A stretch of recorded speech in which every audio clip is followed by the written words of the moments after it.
আল্লাহর বান্দি, ভালো বাবার সন্তান, বিবাহের পরে স্বামীর ঘরে আসছেন। দীর্ঘদিন স্বামীর ঘরে থাকার পর একদিন ডেকে বলেন, ও স্বামী আমার, তুমি আমাকে কি পরিমাণ মোহাব্বত করো? স্বামী ডাক দিয়া বলে, ও স্ত্রী, কেমনে বুঝাই তোমাকে কি পরিমাণ মোহাব্বত করি? এক কথায় জানায় দিলাম, তুমি আমার জীবনের সবকিছু, তুমি ছাড়া আমার কেউ নাই, তুমি আমার সব। আল্লাহর বান্দি স্ত্রী ডেকে বলেন, স্বামী আমার, আমি যদি তোমার সব হই তো আমার জীবনের কোন মনের আশা পূরণ করবানি? বলে, হ্যাঁ করব। বলে, কি পরিমাণ? বলে, বলতে দেরি হবে, তুমি যা চাইবা তার থেকে বেশি পূরণ করব। আল্লাহর বান্দি হিকমত খাটাইয়া বলে, স্বামী আমার, আমার মনের আশা যদি তুমি পূরণ করতে চাও তাহলে দেরি না করে তুমি আমাকে তালাক দিয়ে দাও। স্বামী মাথায় হাত দিয়া বলে, সর্বনাশ, কি বললা হে আমার প্রাণের বিবি, এটা কি সম্ভব? বলে, তুমি ওয়াদা করেছো দিবা, ও আমার মনের আশাটা পূরণ করে দাও। বলে, সম্ভব না। বলে, ওয়াদা খেলাপ করতে পারবা না, যেহেতু ওয়াদা করেছো আমি চাইলে দিবা, তাড়াতাড়ি তালাক দিয়ে দাও। বলে, হবে না। এবার আল্লাহর বান্দি সহ সমাধানের জন্য জামানার পয়গম্বরের দরবারে রওনা হয়ে গেল। স্বামী আর স্ত্রী দুজন যায়। পথিমধ্যে হঠাৎ স্বামী রাস্তায় আছাড় খেয়ে পড়ে হোঁচট খেয়ে তার পা ভেঙ্গে যায়। চিল্লায় কান্না করে, আমাকে বাঁচাও, বাঁচাও। চোখের পানি পড়া আর রক্ত প্রবাহিত হওয়া শুরু হয়ে গেল। একটু পা ফেটে গেল। আল্লাহর বান্দি ডেকে বলেন, ও স্বামী আমার, চলো বাড়িতে চলো, পয়গম্বরের দরবারে যাওয়ার কোনো প্রয়োজন নাই। বাড়িতে যাওয়ার পরে স্ত্রী ডাক দিয়ে কয়, স্বামী আমার, আমাকে তুমি মাফ করে দাও। আমি যে কথাটা বলে তোমার সামনে ব্যক্ত করেছি উল্টো করে নিলাম, তুমি মনে কোনো পেরেশানি নিও না। এবার স্বাভাবিক হালাতে স্বামী সুস্থ হয়ে বলে, ও প্রাণের স্ত্রী, বলে দাও, কেন তুমি তালাকের আবদার করেছিলে? বলে, এখানে আমার হিকমত হলো, পয়গম্বরের হাদিস, পয়গম্বর বলেছেন, কানান নবিয়্যু সাল্লাল্লাহু আলাইহি ওয়া আলিহি ওয়াসাল্লাম, মান ইউরিদিল্লাহু বিহি খায়রান ইউসিব মিন। আল্লাহর নবী বলেন, আল্লাহ যদি কারো ভালাই চান তাকে মুসিবতের দ্বারা ধৈর্যের পরীক্ষা নেবেন। ও স্বামী আমার, তোমার ঘরে আসার পরে তোমার ঘরে আমি সংসার করতেছিলাম, কোনদিন আজ পর্যন্ত কোনো দুঃখের কোনো নিঃশ্বাস তোমার থেকে পাই নাই। বুঝতে পারলাম তোমার উপরে কোনো মুসিবত নাই। আর যার ঘরে মুসিবত নাই, রাসূলের হাদিস বলে, আল্লাহ তারে ভালোবাসেন না। আল্লাহ যারে ভালোবাসেন না তার উপরে আল্লাহর রহমত নাই।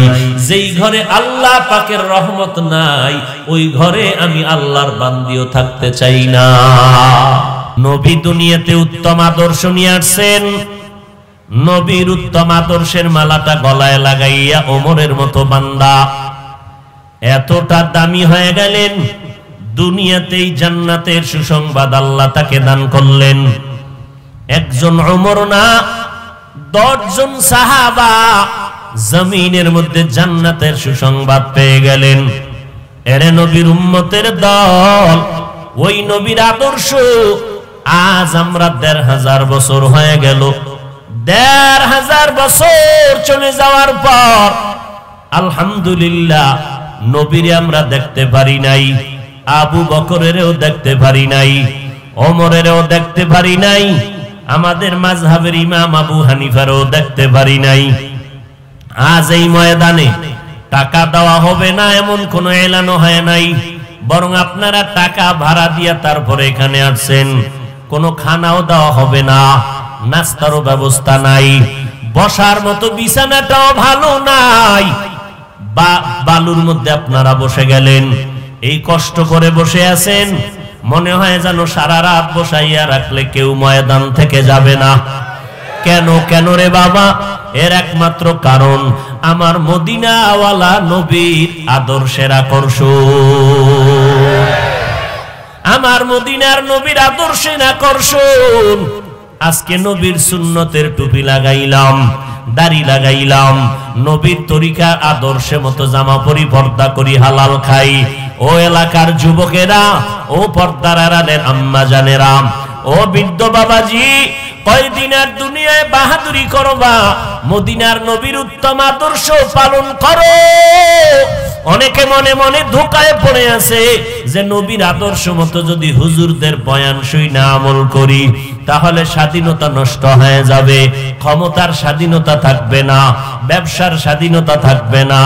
আপনাদের বিবেক নামের আদালতকে একটু প্রশ্ন রেখে যাই রে বাবা, একটু নজর করে তাকায় দেখেন, আপনারা যারা নবীর তরিকা মতে নামাজ নাই, রোজা নাই, পর্দা নাই, আমরা যারা নবীর তরিকায় পর্দা করি, হালাল খাই, আল্লাহওয়ালার সোহবতে যাই, জিকির করি, নামাজ পড়ি, বলেন আমাদের থেকে আপনারা নবীর তরিকা বাদ দেওয়ার কারণে কি পরিমাণ সম্মানে আর শান্তিতে আছেন? হিসাব মিলাবার আগে আমরা টোটাল রেজাল্টটা বের করে আপনাকে ব্যক্ত করে যাই। আল্লাহর কসম, এই নবীর তরিকা বাদ দিয়া বিন্দু থেকে বিন্দু আপনারা মোটেও সম্মানে আমাদের থেকে নাই। জ্বলন্ত তার প্রমাণটা বিবেকের সাথে একটু মিলাইয়া দেখেন। আপনারা নবীর তরিকা বাদ দিয়া যেমন 3 বেলা খানা খান, আলহামদুলিল্লাহ আমরা নবীর তরিকা ঠিক রাখার পরও 3 বেলা খাই, বরং তুলনামূলক আমরা পিওর খানা খাই, আরো বেশি খাই। কথা ঠিক নেই? আরো পিওর খানা খাই। ওয়াজে গেলেও খানা পিওর, কোনো ভেজাল ফল নাই, ভেজাল কোনো খানা নাই। কোরআনওয়ালারা যেখানে যায় সেখানে আরামের খানা, কোনো ভেজাল নাই। আবার কেউ দুশ্মনী কইরা যদি ভেজাল দেয়, কোরআনওয়ালারা কোরআনের আয়াত পইরা দম দেয়, ভেজালওয়ালাও ভেজাল মুক্ত হয়ে যায়। 3 বেলা খাই, 1। 2 নাম্বার, আপনারা নবীর তরিকা বাদ দিয়ে যেমন রাতের বেলা ঘুমান, আলহামদুলিল্লাহ আমরাও রাতের বেলা ঘুমাই। আপনারা নবীর তরিকা বাদ দিয়ে যেমন ব্যবসা করেন, চাকরি করেন, আলহামদুলিল্লাহ আমরাও ব্যবসা করি, চাকরি করি। আপনারা নবীর তরিকা বাদ দিয়ে যেমন স্বাধীনভাবে দেশ বিদেশে ঘুরেন, আমরাও নবীর তরিকা ঠিক রাখিও দেশ বিদেশে ঘুরি, সফর করি। বলেন আপনারা কোন দিক থেকে আগাইয়া গেছেন আর আমরা কোন দিক থেকে পিছাইয়া গেলাম? বরং এমপি সাহেব দেখা হলে কয় হুজুর সালাম দোয়া চাই, মন্ত্রী সাহেব দেখা হলে কয় হুজুর সালাম দোয়া চাই, ম্যাজিস্ট্রেট দেখা হলে কয় হুজুর সালাম দোয়া চাই, এসপি সাহেব দেখা হলে বলে হুজুর সালাম দোয়া চাই। সম্মানের মালিক আমার আল্লাহ, আল্লাহ তাআলা সম্মানের দরজা খুলে রাখছেন। ও আল্লাহর বান্দারা, এবার বলবেন ও হাফিজ ভাই, আপনাদের মতো কি আমরা আদর্শওয়ালা হইতে পারবো? না, একবারও বলি না। অনেকে মনে মনে ভাবতেছেন নবীর তরিকা মানতে গেলে বুঝি আর আমাদের লাইনে চলা যাবে না। আমি কসম করে বলে গেলাম, যারা স্কুলে লেখাপড়া করেন আপনারা ওই লেখাপড়া ছাড়বেন না, কলেজের লাইনে থাকেন, যারা ব্যবসা করেন ওই লাইনটাই ধরে রাখেন, যারা চাকরি করেন ওই লাইনটাই ধরে রাখবেন। ওখানে থাকিয়াও আমার আল্লাহর মোহব্বত নিয়ে চলা যায়, নবীর তরিকা মেনে চলা যায়। বলবেন উদাহরণটা কি? আপনি চোখটা ঘুরাইয়া ডানে বামে তাকায় দেখেন, আমাদের মতো মোল্লা মাওলানার হুজুর না, আপনাদের মতো জেনারেল লাইনের লেখাপড়া করনেওয়ালা সাধারণ মুসলমান, আপনাদের মতো বান্দা, স্কুলে পড়ে, কলেজে পড়ে, 5 বেলার নামাজি যুবক যুবতী ছাত্র ছাত্রী আছে না নাই? বিবেকটাকে জিজ্ঞাসা করেন, আপনি কেন পারবেন না? আপনার আমার মতো যুবক, আপনার আমার মতো বান্দা নজর করে দেখেন, র‍্যাব, আর্মি, পুলিশ, বিডিআরের চাকরি করে দাড়িওয়ালা 5 বেলার নামাজির অভাব নাই। আপনার বিবেকটাকে জিজ্ঞাসা করেন, আপনি কেন পারবেন না? আপনার আমার মতো বান্দা চাকরি করে, ব্যবসা করে, কোটি টাকার মালিক, হালাল খায়, হারাম খায় না, নামাজির অভাব নাই। আপনার আমার মতো বান্দা ড্রাইভারি করে, গাড়ি চালায়, নামাজ ছাড়ে না, অভাব নাই। বলেন আপনি কেন পারবেন না? আপনার আমার মতো বহু বান্দা শ্রমিকের কাজ করে, নদীর মধ্যে মাছ ধরে, কৃষি কাজ করে, 1 বেলার নামাজও বাদ দেয় না। আপনি কেন পারবেন না? সব কথার রেজাল্ট কি? আসলে আপনার কপালের উপরে আল্লাহ পাক বেজার, মা বাবার নাহাজানি বরদোয়া লেগে গেছে। এই কারণে এত বয়ান শুনিয়া আপনার মতো দোকানওয়ালা নামাজ পড়ে, আপনি নামাজ পড়েন না। বরং কপাল এত পুরলো যে নিজেও নামাজ পড়েন না, যারা নামাজ পড়ে তাদেরকেও পছন্দ করেন না, নিজেও দাড়িটা লম্বা করেন না, যারা দাড়িটা লম্বা করে তাদেরকেও পছন্দ করেন না। কি পরিমাণ কপাল ভরা আপনি জানেননি?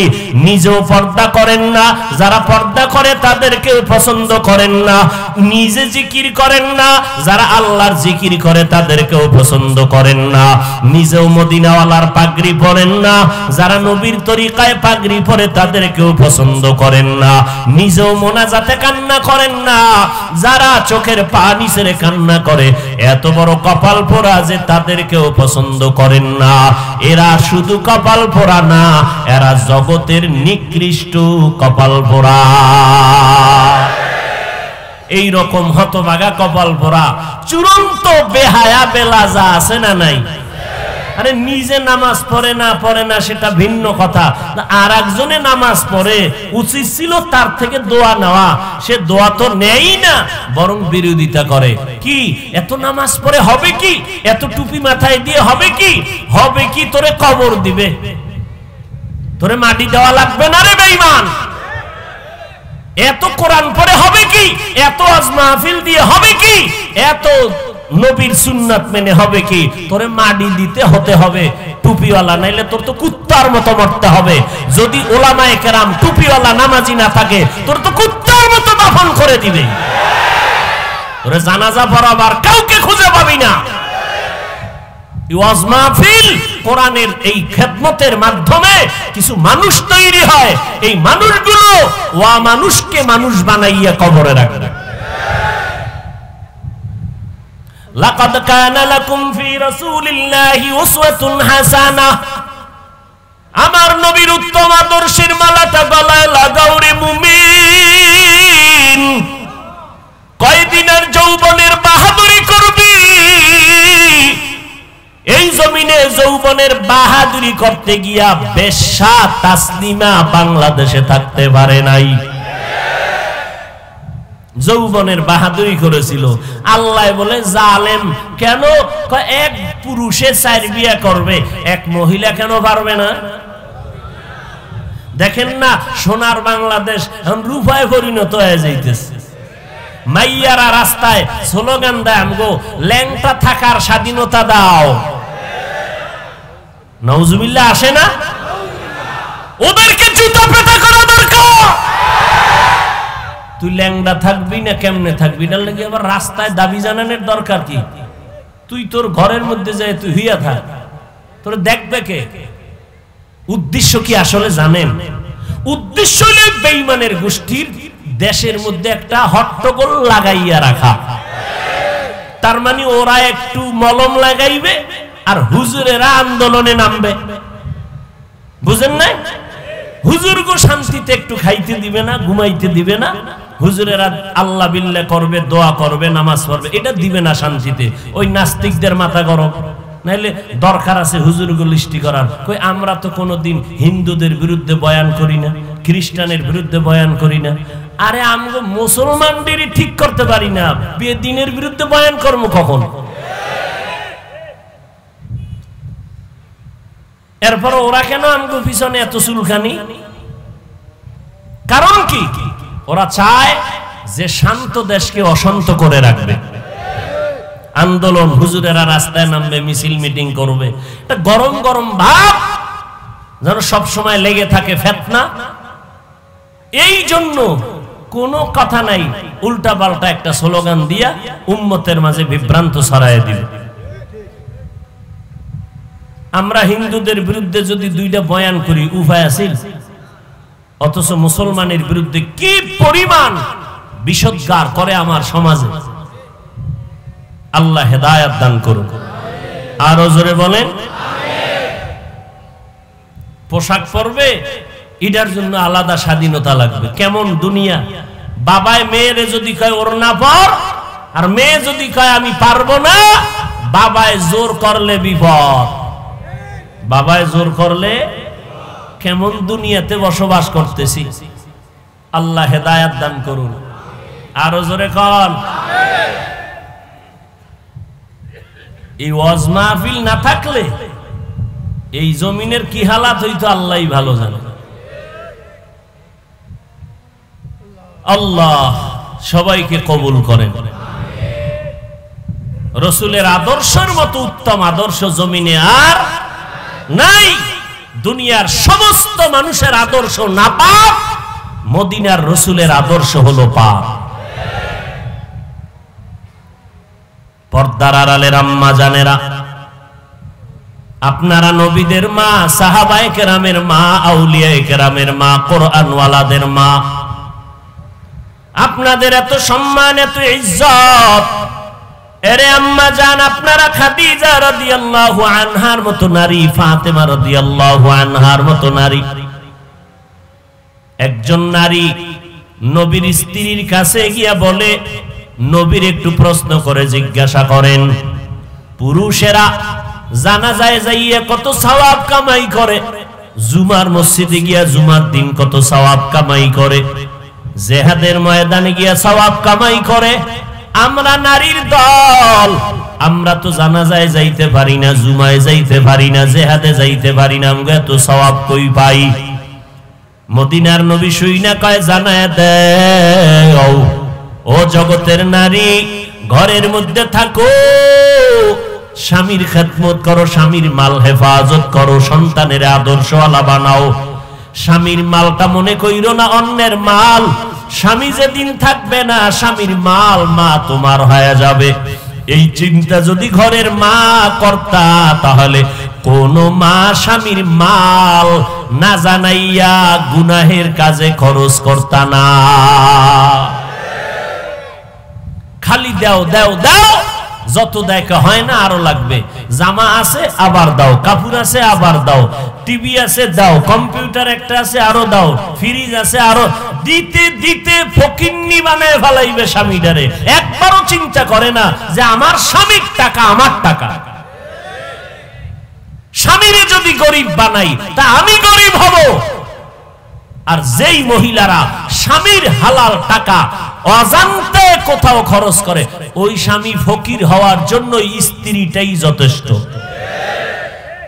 এরে আম্মা জান, স্বামীর মাল আপনার হেফাজত করবেন,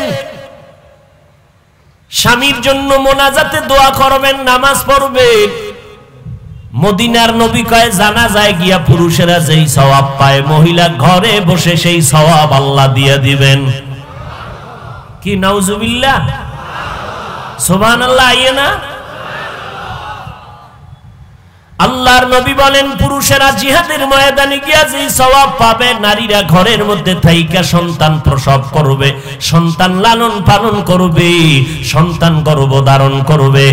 আর সন্তান গর্ভধারণ করার ক্ষেত্রে গিয়া যদি সন্তান প্রসবকালে মা দুনিয়ার থেকে বিদায় হয়, আল্লাহ তাআলা বলে, নবী জানায় দেন, আমি বিনা হিসাবে শাহাদাতের মর্যাদা দিয়া জান্নাতে দিয়া দিব। পুরুষেরা জুমার মসজিদে গিয়া নামাজ পড়িয়া যেই পরিমাণ সওয়াব কামাই করবে, আম্মা জানেরা ঘরের মধ্যে থাকিয়া ওই জায়গায় নামাজ পড়বেন, অন্ধকারে নির্ভর নিরিবিল জায়গায়। জুমার মসজিদে গিয়া পুরুষেরা যেই সওয়াব পাবে, আল্লাহ তাআলা আপনাদের সেই সওয়াব ঘরের মধ্যে দান করবেন। আল্লাহ যদি এত সুযোগ দেয়, একদল বেঈমান মুনাফিকেরা রাস্তায় বের হয়ে গেছে, না আম্মা জানদের ঘরের থেকে বাইরে নামাও। আম্মা জানদের বাইরে নামানের স্লোগান নিয়ে ময়দানে নামছে।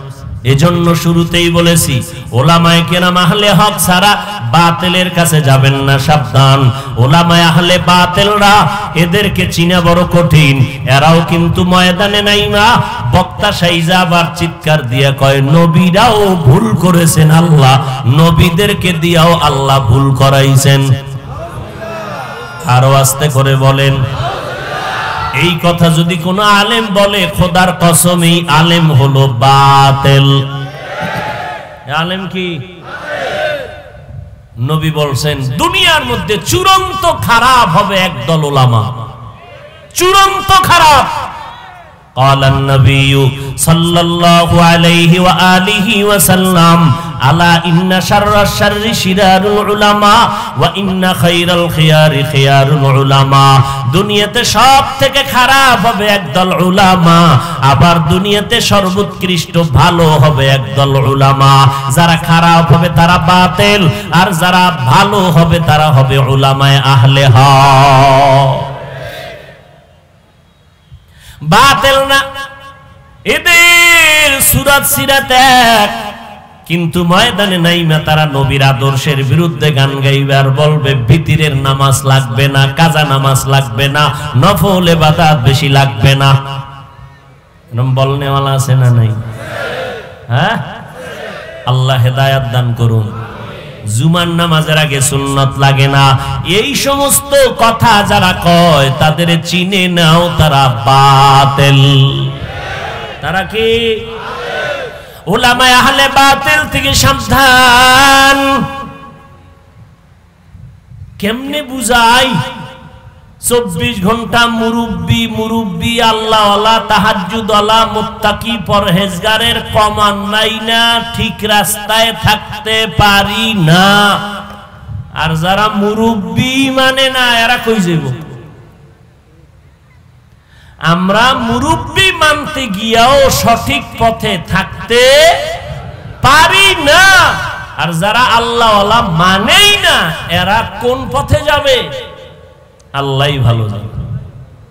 আমরা নবীজির শানে আরো একটা শব্দ সচরাচর দেখতে পাই, শুনতে পাই, বলতে থাকি, সিরাতুন নবী। আপনারা কি শব্দটা কখনো শুনেছেন? সিরাত শব্দের অর্থ হলো, শাব্দিক অর্থ অবস্থা, পারিভাষিক অর্থ হলো জীবন ইতিহাস, জীবন আদর্শ।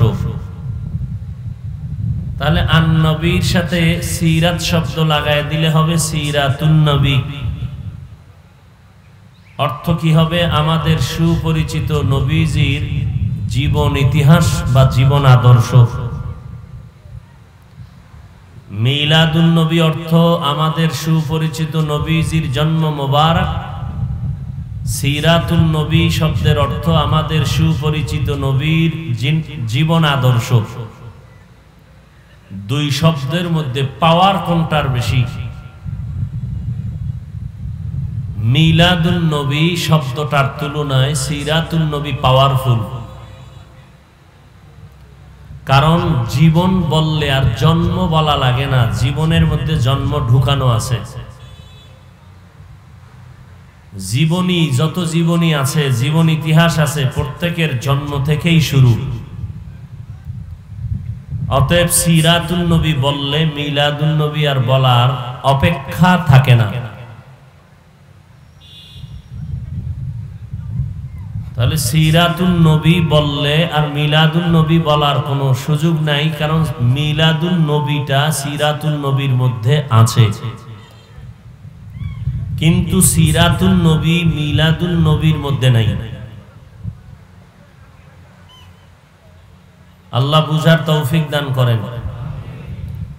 মিলাদুন নবী সিরাতুন নবীর মধ্যে আছে, কিন্তু সিরাতুন নবীর মধ্যে, মিলাদুন নবীর মধ্যে সিরাতুন নবী নাই। জন্ম নিয়ে কারো আলোচনা করলে তার জীবনের পুরাটা আসে না, কিন্তু জীবন নিয়ে আলোচনা করলে জন্ম থেকে পুরাটা চলে আসে। এই গেল এক পার্থক্য। দ্বিতীয় ব্যবধান, মিলাদুন নবী রসুলের জন্ম বিষয়ক আলোচনা, এটা পালনীয় না উম্মতের জন্য, এটা শুধু আলোচনার বিষয়, পালনের বিষয় না। উম্মতের জন্য পালনের বিষয় হলো সিরাতুন নবী, রসুলের জীবনের আদর্শ। তাহলে মিলাদুন নবী উম্মতের পালনীয় না সিরাতুন নবী পালনীয়? তাহলে মিলাদুন নবী এটা আলোচনার বিষয়। দুই নাম্বার ব্যবধান গেল। তিন নাম্বার ব্যবধান, মিলাদুন নবীটা আলোচনা করা নফল। মিলাদুন নবীর আলোচনা কথা বলেন না কেন? নফল। সিরাতুন নবী পালন করা ফরজ। কথা বুঝেননি? তাহলে নফল আর ফরজে ব্যবধান আছে না নাই? নফলে আর ফরজে যেই দূরত্ব, মিলাদুন নবী আর সিরাতুন নবীর মধ্যে সেই ব্যবধান। মিলাদুন নবী জন্ম রসুলের কয়দিন বলেন বলেন, আর রসুলের জীবন আদর্শ কয় বছর? তাহলে একদিন আর 63 বছর এক। তাহলে একদিন আর 63 বছরে যেই ব্যবধান, মিলাদুন নবী আর সিরাতুন নবীর মধ্যে সেই ব্যবধান। মিলাদুন নবী নফল, সিরাতুন নবী ফরজ। সিরাতুন নবী মানে রসুলের জীবন আদর্শ। রসুলের জীবন আদর্শ দুই ভাগে বিভক্ত, প্রথম 40, পরের 23। 40-এর জীবন আদর্শ আলোচনা, কিন্তু 23 বছরের ইতিহাস, নামাজ, রোজা, হজ, যাকাত সবকিছু এটি আমল করা নফল না ফরজ? তাহলে সিরাতুন নবী ফরজ, মিলাদুন নবী নফল। কিন্তু আমাদের সমাজে রসুলের দুশ্মন, ইসলামের ব্যানারওয়ালারা এই পরিমাণ ফিতনা ছড়াইয়া উম্মতকে বিভ্রান্ত করতেছে, যেগুলো একটানা 1 মাস প্রতি রাত বয়ান করলেও শেষ করা যায় না। এক তো সাধারণ উম্মতেরা বুঝেও না। যেমন আপনারা ঢাকার শহরে যারা আছেন, অলিতে গলিতে একটা পোস্টার দেখবেন, খেয়াল করে 90 দিন ব্যাপী সাইয়্যিদুল আইয়াত দেখছেন? অর্থ কি? সমস্ত ঈদের সরদার, সমস্ত ঈদের সরদার। ঈদুল ফিতরও সরদার না, ঈদুল আজহা সরদার না, বলে রসুলের মিলাদ হলো সরদার, ঈদে মিলাদুন নবী। পৃথিবীর কোন কিতাবে, কোন তাফসিরে, কোন হাদিসের ব্যাখ্যায়, কোন আহলে সুন্নাত ওয়াল জামাতের উলামায়ে কেরামদের লিখিত কিতাবে ঈদে মিলাদুন নবী শব্দটা লেখা নেই। ঈদ শব্দটা এটা বাড়াইছে কারা? যারা বাড়াবাড়ি করে তারা। কারণ বাড়াবাড়ি করার অর্থ কি? বাড়ানো। বাড়াবাড়ির অর্থ কি? বাড়ানোর দরকার কি? রসুল তো যা করে দিয়েছেন 23 বছরের প্যাকেজ, কিয়ামত পর্যন্ত 23 বছরের প্রেসক্রিপশন উম্মত ফলো করবে। বাড়ানোরও কোনো সুযোগ নাই, কমানোরও। আল-ইয়াউমা আকমালতু লাকুম দীনাকুম ওয়া আতমামতু আলাইকুম নি'মাতি ওয়া রাদিতু লাকুমুল ইসলাম দীনা। আল্লাহ সিল মাইরা দিবেন, বাড়ানো কমানো যাবে না। কয় তাহলে পীর সাহেবের কাম কি? আলেম ওলামার কাম কি? আলেম ওলামাদের কাম হইল, দেখবেন ডাক্তার প্রেসক্রিপশন লিখে দেয়, অনেকে রোগীরা প্রেসক্রিপশন বুঝে না।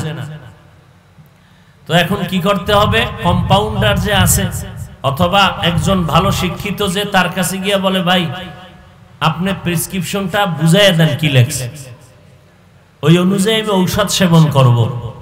প্রেসক্রিপশন কমপ্লিট করে গেছেন রসুল। কিয়ামত পর্যন্ত এই প্রেসক্রিপশন ফলো করে যারা চলবে তারা জান্নাতি।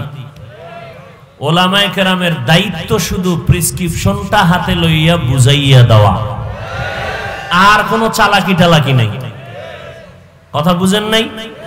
তাহলে পীর মাশায়েখ, তাবলীগ বলেন, আলেম ওলামা বলেন, বক্তা বলেন, এদের একটাই কাজ, যেহেতু রসুলের ওয়ারিস, রসুলের কম্পাউন্ডার তারা,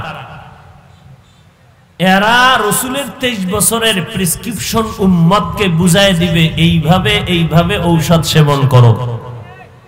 রসুলের সুন্নত দাড়ি রাখবা, রসুলের সুন্নত চুল কাটা, আঙ্গুলের নখ কাটার মধ্যে রসুলের সুন্নত, এটি প্রেসক্রিপশনে লেখা।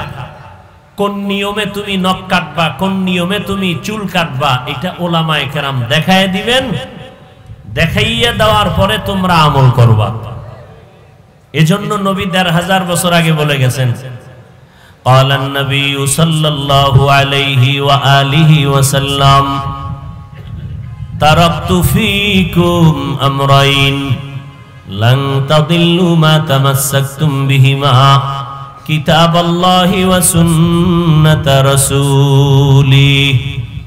পয়গম্বর বলেন, হে উম্মত, দুটো জিনিস আমি রেখে যাই, এই দুইটা জিনিস যদি তোমরা আঁকড়াইয়া ধরো, কশিন কালো তোমাদের ঈমান কখনো নষ্ট হবে না, তোমাদের ঈমানকে কেউ খরিদ করতে পারবে না, ঈমানের লাইন থেকে তোমাদেরকে বিচ্যুত ঘটাতে কেউ পারবে না। দুই জিনিস তোমরা আঁকড়াইয়া ধরো, একটা জিনিসের নাম কোরআন, আল্লাহর কিতাব, দ্বিতীয় জিনিসের নাম হলো আমি রাসূলের সুন্নাত।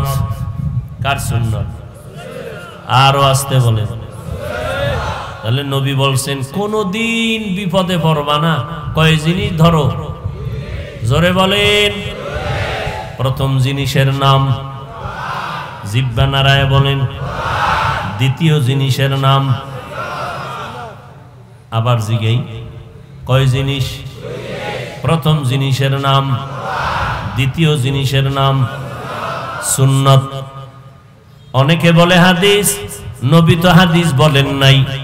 প্রশ্ন, নবী হাদিস কেন না বলে সুন্নাত বললেন, কেন হাদিস না বলে? এর কয়েকটা জবাব। এক নাম্বার জবাব হলো, কোরআন বললে হাদিস বলার দরকার পড়ে না, কারণ কোরআনের ব্যাখ্যাই হলো হাদিস শরীফ। কোরআন যারা বুঝতে হবে তাদের হাদিস লাগবে, হাদিস ছাড়া কোরআন বুঝবে না। দুই নাম্বার জবাব, নবী সুন্নাত কেন বললেন, হাদিস বললেন না? সব লক্ষ লক্ষ নবীর হাদিস উম্মতের জন্য পালন করা জরুরি না। শুধু জরুরি না, পালন করতেই পারবে না। কোন মুসলমান যদি বলে আমি নবীর সব হাদিস আমল করব, খোদার কসম মেরে কিয়ামত পর্যন্ত হায়াত দিলেও নবীর সব হাদিস আমল করতে পারবে না। নবীজির লক্ষ লক্ষ হাদিস অন্তর থেকে ঈমানের সাথে মানতে হবে, বিশ্বাস করতে হবে, কিন্তু আমল করার সুযোগ নাই। উম্মতের জন্য আমল যা করবা সেটা হাদিস না, সেটা হলো সুন্নত। আমল কি? সুন্নতের আমল করো। তিন নাম্বার জবাব, সুন্নতের আমল যদি করতেই হয় রে গোলাম, এটা কিতাব দেখে আমল করা যাবে না, এটা আমল করার জন্য ব্যক্তি লাগবে। ব্যক্তি বলে কেমন ব্যক্তি? কয় নবীর সুন্নত যদি চাও, সাহাবায়ে কেরামরা নবীরে দেখে দেখে সুন্নতের আমল করে, সাহাবায়ে কেরামের দেখে তাবেঈনগণ আমল করেছেন, তাবেঈনদেরকে দেখে দেখে সুন্নতের আমল করেছেন তাবে তাবিনকে দেখে সুন্নতের আমল চালু করেছেন উলামায়ে মুতাকাদ্দিমিন, উলামায়ে মুতাকাদ্দিমিনদেরকে দেখে দেখে সুন্নতের আমল করেছেন উলামায়ে মুতাআখিরিন। কিয়ামত পর্যন্ত নবীর উম্মত, উলামায়ে আহলে হক, নবীর ওয়ারিস, সুন্নতের যত আমল করতে চাও, এটা একা একা পারবা না, না দেখে পারবা না রে বাবা। সুন্নতের আমল যদি করতে চাও, উলামায়ে আহলে হকদের দেখে দেখে সুন্নতের আমল করো। এজন্য নবী বলেন, উলামায়ে আহলে হকের অনুসরণ করবা, আমি পয়গম্বরের অনুসরণ হয়ে যাবে।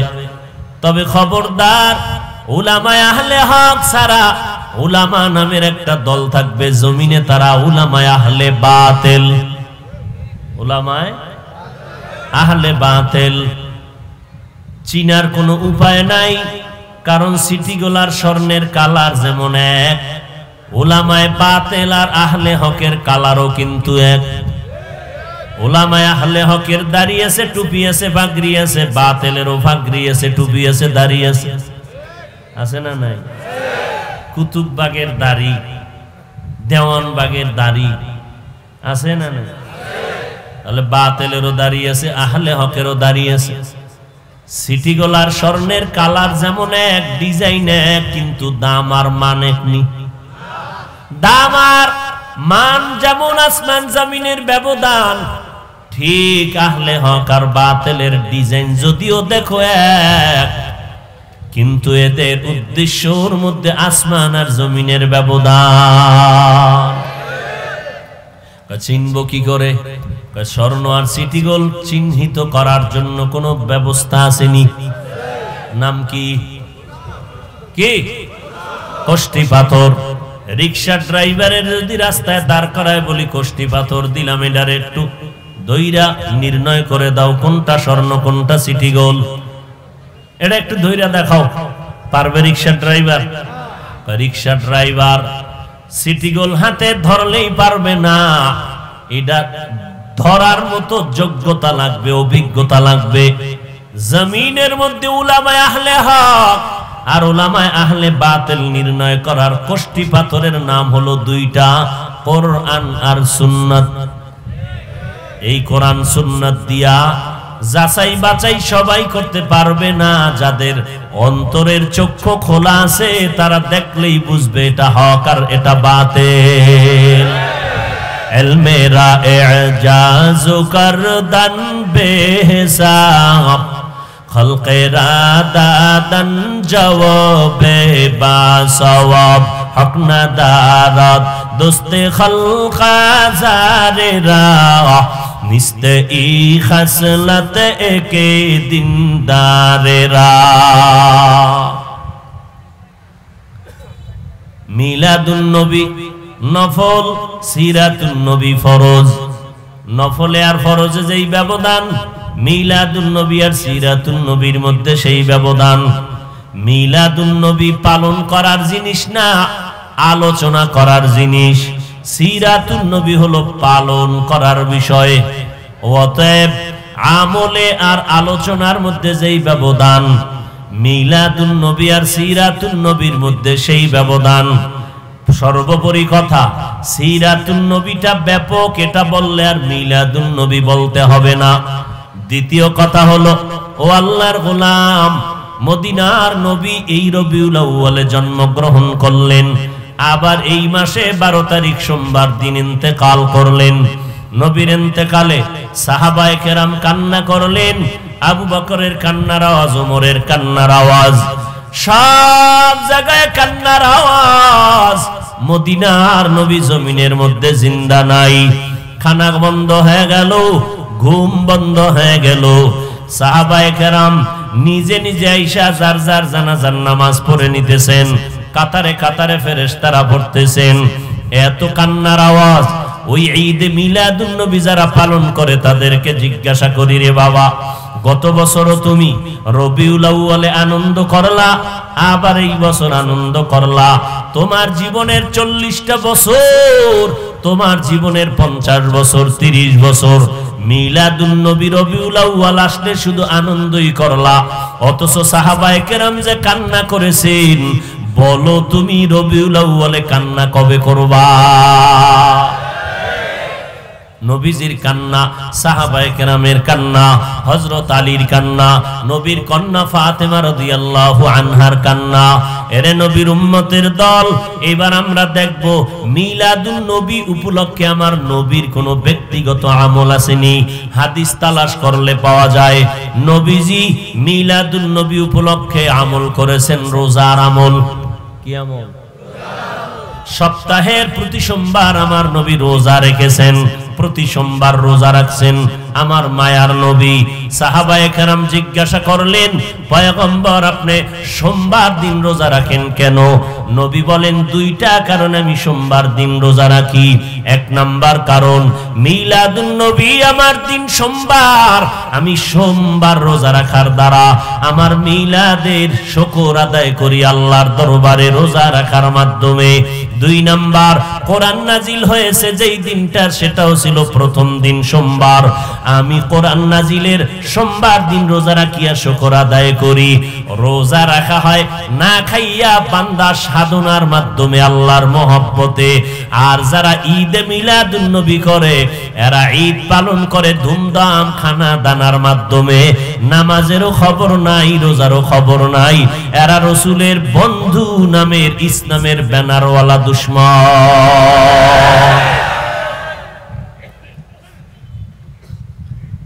নবী রোজা রাখছেন, স্পষ্ট মুসলিম শরীফের হাদিস। মিলাদুন নবীতে রাসূলের আমল ছিল? এই যুবকেরা বল, ছিল? মিলাদুন নবী উপলক্ষে রাসূলের আমল ছিল? কি ছিল? কি বার? তাহলে যারা মিলাদুন নবীর হাকিকতে মোহাব্বত করে তারা রোজা রাখবে, যারা রাখবে না তারা রাসূলের দুশমন, তারা বিধর্মীদের টাটকা দালাল। রোজা রাখবে দূরের কথা, নামাজই পড়ে না।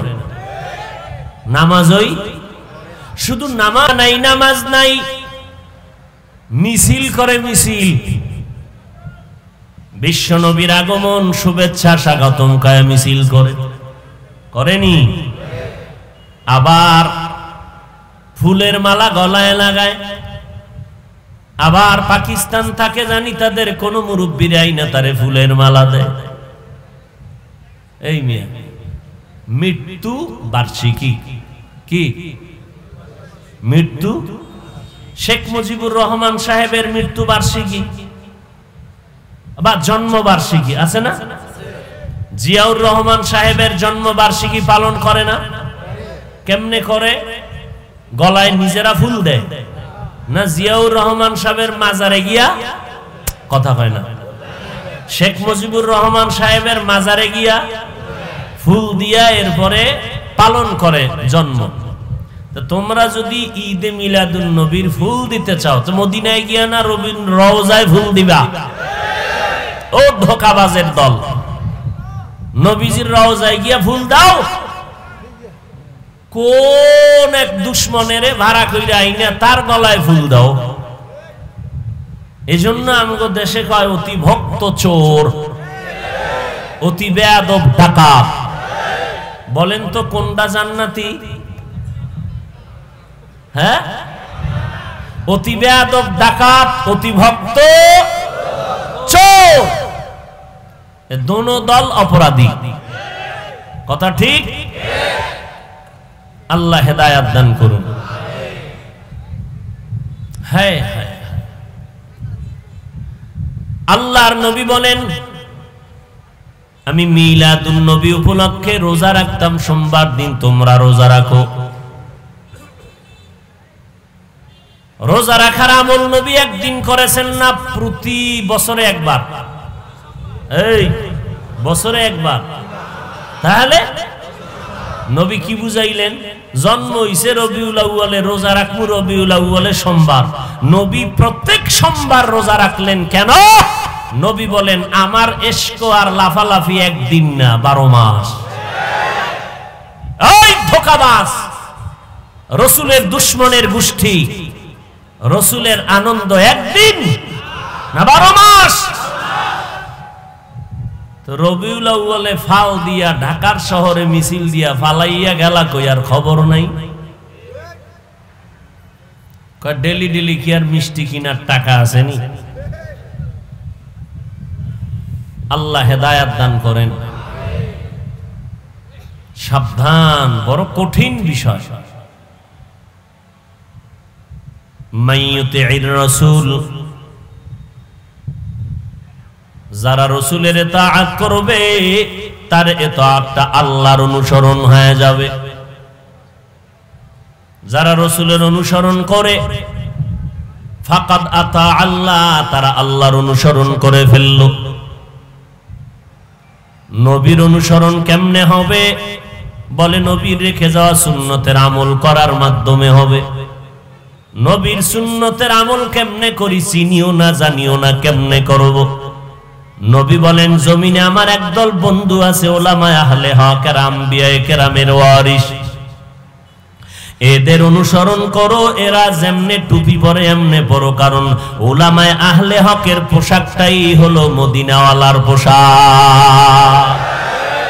এলমেরা এজাজু করদান বেহিসাব, খলকেরা দাদান জবাবে বাসাওয়াও। লম্বা চওড়া কথার সর্বশেষ কথা, রবিউল আউয়ালে নবী আসলেন, আবার এই রবিউল আউয়ালে আমার নবী বিদায় নিয়ে গেলেন। জানার বিষয়, মদিনার নবী আমার এই জমিনে কি নিয়ে আসছেন আর বিদায় বেলা নবী কি রেখে চলে গেলেন? তার জবাব, নবী জমিনে আসলেন উত্তম আদর্শ নিয়া। নবী দুইটা জিনিস রেখে বিদায় নিয়ে চলে গেলেন। আসলেন উত্তম আদর্শ নিয়া, বিদায় নিয়ে গেলেন দুইটা জিনিস রেখে, কোরআন আর সুন্নাত। উত্তম আদর্শ নিয়ে জন্ম নিলেন। নবীর উত্তম আদর্শ কেমন? জমিনের মধ্যে এমন উত্তম আদর্শ আর কারো নাই। কেমন আদর্শের নবী আমার? আমার নবীর 63 বছর হায়াতে একটা মিথ্যা কথা নবী বলেন নাই। নবীর শিশুকালের দিকে তাকাও, আম্মা জান হালিমা সাদিয়ার দুগ্ধ পান করতেন আমার নবী। আম্মা জান বলেন, মুহাম্মদ আমার কোলে থেকে 2 বছর দুগ্ধ পান করলো। মুহাম্মদ আমার একটা দুধ পান করেছে, আর একটা দুধ মুখে নিত না, কারণ আমার আর একটা সন্তান ছিল আব্দুল্লাহ। মুহাম্মদ শিশুকালে ইনসাফ ঠিক রাখিয়া জীবন চালাইছে। এমন আমার নবী উত্তম আদর্শের অধিকারী। আমার নবীর আদর্শ উত্তম। দুনিয়াতে একটা নেতার নাম পারলে কও, যেই নেতা জীবনে মিথ্যা কথা বলে নাই। ও নবীর উম্মত, জীবন কেন বয়ানে ঢুকার আগেও কত বান্দারা মোবাইলে মিথ্যা কয়া ঢুকছে, আবার বাইরে মোবাইলে মিথ্যা কথা বলবে। এই মোবাইলের দ্বারা কি পরিমাণ মিথ্যা কথার জন্ম নিল তার কোনো হিসাব নাই। আমি বক্তা মানুষ, মোবাইলটা কানে নিয়ে বলি আমি এখানে নাই সেখানে। কত মিথ্যার জন্ম দিল এই গজবের মোবাইল, কোনো সীমানা নাই। মনে হয় জানো মোবাইলটা পকেটে নেই নাই, জাহান্নামের আগুন নিয়ে চলতেছি। আল্লাহ হেফাজত করেন। এই ওয়াজে আইসাও দেখেন না, কির বয়ান শুনবে, কপাল পাঠার কপালে সিঁদুর লাগে না। এহেন আইসাও যে একটু বয়ান শুনবে, আলেম ওলামার চেহারা দেখবে না। ও শয়তান লগে, নফস শয়তান তো ভিতরে আছে। জিন শয়তান না পালায় গেছি গা, মানুষ শয়তানটা আছে, ওটা সুযোগ খুঁজতেছে, আর নফসটা তো ভিতরেই আছে। ও ধোঁকা দিয়ে কয় এত সুন্দর বয়ান শোনার দরকার নাই। এখানে এসে বইয়াও মোবাইলটা নিয়ে সময় কাটায়, হুজুরের দিকে খেয়াল নাই, বয়ানের দিকে কোনো নজর নাই। শুধু তাকায় আছে মোবাইলের স্ক্রিনে, ছবিটা ভালো আসলো নি, রেকর্ডটা ভালো হইল নি। বিনা কারণে ছবি তোলা হারাম। সব দুনিয়ার উলামায়ে কেরাম একমত, কারণ ছাড়া ছবি তোলা হালাল না হারাম? এই মগা ছবি তুলো কেন? এমনি এমনি ছবি তোলা হালাল না হারাম? আকামটা কেন করেন? ওয়াজের প্যান্ডেলে আইসা কপাল পোড়া লাগবে তো, আর করবেন কি? আল্লাহ হেদায়েত দান করুন। আর জোরে বলেন ভাইরা আমার, আমার নবী উত্তম আদর্শ নিয়ে দুনিয়াতে আবির্ভূত হয়েছেন। আমার নবীর উত্তম কেমন আদর্শ? এমন একটা সময় আমার নবী মক্কার জমিনে পদার্পণ করেছেন, যেই সময়টা মক্কার মানুষের মতো খারাপ মানুষ জগতের কোথাও ছিল না। এত বড় খারাপ, ওই মক্কার মানুষ উলঙ্গ হইয়া, নারী আর পুরুষ বাইতুল্লাহ তাওয়াফ করে উলঙ্গ হয়ে। অবাধে যুবক যুবতী অবাধে চলাফেরা করে, কোনো পর্দা নাই, বিয়া শাদীর ভালাই নাই, যখন যা মনে চায় তাই করে। ওইটাকে বড় বড় তার যুগ বলে। মক্কার জমিনের খারাপ মানুষের মতো দুনিয়ার আর কোথাও এত খারাপ মানুষ ছিল না। দুনিয়ার চূড়ান্ত নিকৃষ্ট খারাপ মানুষের জন্য আল্লাহ তাআলা আমার নবীরে শ্রেষ্ঠ ডাক্তার বানাইয়া মক্কা নগরীতে পাঠায় দিলেন। নবী যেদিন আমেনা বলেন, নবীর মা কয় আমার মুহাম্মদ যেদিন দুনিয়ার জমিনে পদার্পণ করলেন, কেসরার রাজ সিংহাসন ভেঙ্গে তছনছ হয়ে গেল। 14টা বড় খুঁটি, বড় বড় বড় বড় টাওয়ার ভেঙ্গে গেল। হাজার শত দিনের বছরের মাসের প্রজ্বলিত আগুনটা নিভে গেল। নবী দুনিয়াতে আসাটাই জানি জগতের জন্য একটা রহমত বয়ে নিয়ে আসলো। এরে নবীর আশিক, আমার নবীর আদর্শ পাইয়া মক্কার আবু বকরের মতো বান্দাটা জান্নাতের টিকিট পেয়ে গেলেন দুনিয়ায়। ওমরের মতো বান্দা মদিনাওয়ালা নবীর গর্দান কাটার জন্য দৌড়ায়। মদিনার নবীর গর্দান কাটলে 100 লাল উট পুরস্কার পাবে আবু জাহালের পক্ষ থেকে। ওমর তরবারি নিয়ে যায়, আল্লাহ পাকের কুদরত পয়গম্বরের দোয়ার ফসলে ওমর কালেমার পতাকা গলায় লাগাইয়া এত নবীর আশিক হয়ে গেল। নবীজির আদর্শ গ্রহণ করে ওমরের মতো বান্দাটা এত দামি হয়ে গেলেন, ওমর যেই রাস্তায় চলে শয়তান ও রাস্তায় চলে না। 1 মিনিট যদি চিন্তা করেন, 1 মিনিট আজকে বালিশে মাথা লাগাইয়া, যেটা মানুষ না অন্য কিছু, যেই শয়তান আল্লাহর সাথে বেয়াদবি কইরা যুক্তি দিয়া এরপরে সেজদা দিল না, সেই শয়তান ওমরের ভয় পায়। ওমর বেটাটা কেডা? ওমর বেটা পৃথিবীর টপ লেভেলের টেরোরিস্ট, বিশ্ব সন্ত্রাসী ওমর। বিশ্ব নবীর মাথা কাটতে যায় বিশ্ব সন্ত্রাসী ছাড়া কেউ নয়। কিন্তু আল্লাহ তাআলা তাকে এমন দামি বানায় দিলেন, পয়গম্বর বলেন লাউ কানা বাদি নবিয়্যুন লাকানা উমর। আল্লাহ আমি মুহাম্মাদের পরে যদি নতুন করে দুনিয়ায় নতুন কাউকে নবী বানাইতেন, আমার পরে ওমর হতো আমার পরের নবী। অর্ধ জাহানের খলিফা হযরত ওমর নবীর আদর্শে এতটা দামি হয়ে গেছেন ওমর, অর্ধ জাহানের খলিফা। ওমর চলতেছে, কোনো বডিগার্ড নাই, সিকিউরিটি গার্ড নাই, ওমর অর্ধ জাহানের খলিফা। দুশ্মনেরা তরবারি নিয়ে ঘুরে, ওমরের সুযোগ পাইলে মেরে ফেলবো পুরস্কারের লোভে। আল্লাহ বলেন আমি আল্লাহ ইজ্জতের মালিক, হেফাজতের মালিক। আমি কোরআন হেফাজত করব, তার মানে কোরআন ওয়ালা যারা তাদেরকেও হেফাজত করব আমি আল্লাহ। এই কারণে যত আকাম করা হয় না কেন কোরআনের বিরুদ্ধে, যত ষড়যন্ত্র করা হয়, ষড়যন্ত্রকারীরা ধ্বংস হয়ে যায়, কোরআন ওয়ালার কিছু হয় না। হইছে? ও ইংরেজের গোষ্ঠী ভারতবর্ষে শোষণ করতে গিয়া 200 বছর ব্রিটিশেরা কম জ্বালান জ্বালায় নাই, কোরআনের মাদ্রাসাগুলো আগুন দিয়ে দিল, জ্বালায় দিল। আলেমদেরকে, হাজারো আলেমকে জবাই করে লাশ গাছের মধ্যে ঝুলায় দিল। স্পেনের জমিন 700 বছর পর্যন্ত মুসলমানেরা শাসন করেছিল। 800 বছর পর্যন্ত ওই জমিনের মধ্যে তাফসীর লেখা হয়েছে, কোরআনের উল্লেখযোগ্য তাফসীরে কুরতুবী। ওই বেঈমানের দালালেরা, খ্রিস্টানের গোষ্ঠীরা, ইহুদির চক্ররা 800 বছরের শাসনের স্পেনকে ধ্বংস করে ফেললো, আলেম ওলামারে মেরে ফেললো, মুসলমান মেরে ফেললো। যুগে যুগে কম জানান জানায় নাই, মাদ্রাসার উপরে হামলা, কোরআনের আওয়াজের উপরে হামলা। এইভাবে মায়ানমারে মুসলমানের উপরে অত্যাচার, ওই আসামে ভারতের মধ্যে মুসলমানের উপরে অত্যাচার, ওই জেরুজালেমের ভেতরে অত্যাচার। আলহামদুলিল্লাহ, যারা অত্যাচার করতেছে, অত্যাচারিত হচ্ছে।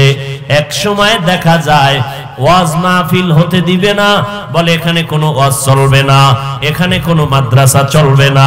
কিন্তু এক সময় দেখা যায় যারা বাধা দিয়েছে তাদের মধ্য থেকে একজন দাঁড়ায় গেল, আমি একাই ওয়াজ করাবো, কেউ বাধা দেওয়ার শক্তি নাই। একা মাদ্রাসা দিয়ে দিস, টাকা যা লাগে একাই দিয়ে দিস। দেখেন আল্লাহ পাক দিন হেফাজত কেমনে করেন। দেখেন না, ওমরে ফারুকের মতো সাহাবীকে বেদাতি ভণ্ড বলে, আরে মিয়া এটি ইন্ডিয়ার খবর না, সোনার বাংলার তাজা খবর শুনাইতেছি। কোন দেশে আছেন খবর নাই? ওই বাতিলের গোষ্ঠীর যুবকদেরকে আকৃষ্ট করে ভার্সিটিতে যায় বেশি বেশি। কেন? আমাকে হুজুরদের কাছে এই বন্ডর একবারও আসে না, কারণ জানে হ্যাঁ না আইলেই ফিডা ওর মুখোশ উন্মোচন হয়ে যাবে। এই নতুন করে একটা দল বাইর হইছে, দল আহলে কোরআন। এরা বলে হাদিসও মানি না, শুধু কোরআন মানি, হাদিসে ভেজাল। আবার এক বক্তায় কয়েকদিন আগে কয় না হাদিসের থেকেও কোরআনে ভেজাল বেশি। নাউজুবিল্লাহ আসে না? কি ওয়াজ শুনবেন কন্ত? এখন আমি এটি বললে বলবেন আমি হিংসা করি না, আমার নবীরে গালি দিবা, কোরআন নিয়ে কথা বলবা, আমি বসে বসে আঙ্গুল চুষবো। তোমাকে সাইজ না করা পর্যন্ত মরণের বিছনায় যাব না। এটা ইমানের দায়িত্ব। ভণ্ডদের বিরুদ্ধে কথা বলা ইমানি দায়িত্ব। এটা হিংসা। রসুল বাতিলের বিরুদ্ধে কথা বলেন নাই, ভণ্ডদের বিরুদ্ধে রসুল বলেন নাই।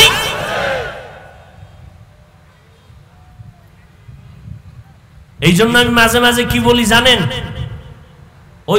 ওই ভণ্ডরা তো দালাল খায়, আমগো দালাল। আওয়ামী লীগওয়ালারা ইসলামের ব্যানার লাগাইয়া সাধারণ মানুষকে ধোঁকা দেয় না। দেখছেন আওয়ামী লীগওয়ালারা কখনো ইসলামের ব্যানার লাগাইয়া মিটিং করছে? কথা বলেন। বিএমপি ওয়ালারাও না। অতএব বিএমপি আওয়ামী লীগ নিয়ে আমগো এত বিপদ না, টেনশন না। ইসলামের ব্যানারওয়ালা দুশ্মন আর মুনাফিক নিয়ে যেই টেনশন। যারা ইসলামের ব্যানার টানাইয়া সাধারণ মানুষকে ধোঁকা দেয়, এরকম আছে না নাই? খুব সাবধান। আল্লাহ হেদায়েতের দৌলত দান করেন। আরো জোরে বলেন, আমাদের হেদায়েত বেশি চান, আমরা যেন ওই বাতিল পথে না যাই। রসুলের উত্তম আদর্শ ধরে রাখেন, আর উত্তম আদর্শওয়ালা উলামায়ে আহলে হক যাদের কথায় আমল সুন্দর হয়, চোখে পানি আসে, এমন আল্লাহওয়ালা এদের সোহবত, এদের সংস্রব, এদের কথা মেনে চলার চেষ্টা করেন। আল্লাহ তৌফিক দান করেন। আরো মহব্বতে বলেন। আমাদের প্রধান মেহমান নায়েবে আমিরুল মুজাহিদিন বয়ান করবেন, মোনাজাত দিবেন। বয়ান শুনে দোয়া করে যাবেন তো ইনশাআল্লাহ? নাকি তার আগেই ভাগবেন? যাইবেন কই? কই যাইবেন? যাওয়ার জায়গা আছে? কোথাও যাওয়ার জায়গা নাই। অতএব এখানে যতক্ষণ বসে থাকবেন অল টাইম শুধু সওয়াব লেখা হবে। আল্লাহ কবুল করেন। কি জন্য কইছিল কালেকশন?